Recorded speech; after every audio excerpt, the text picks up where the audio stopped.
কে উদ্ধার করতে কিন্তু হেলিকপ্টারও এসেছে। দর্শক ভিডিওটা শেয়ার করবেন। এই মুহূর্তে 2000-এর মতো সংযুক্ত আছেন। সবাই যদি শেয়ার করেন 1 ঘন্টাও কিন্তু সময় লাগবে না সারা বাংলাদেশে ছড়িয়ে যেতে। আর ভিডিওর উপর টাচ করলে একটি ফলো বাটন পাবেন, বেশি উঠবে, ফলো দিয়ে রাখবেন।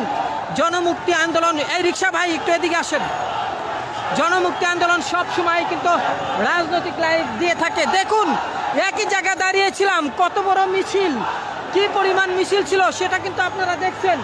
একই জায়গায় দাঁড়িয়ে থাকার কারণ, আমি যদি এদের সাথে যাই একটুও নেটওয়ার্ক পাবো না, নেটওয়ার্ক থেকে সংযোগ আমার বিচ্ছিন্ন হয়ে যাবে। কিন্তু সংযোগ বিচ্ছিন্ন হলে এই পুরো লাইভটা আপনারা দেখতে পারবেন না।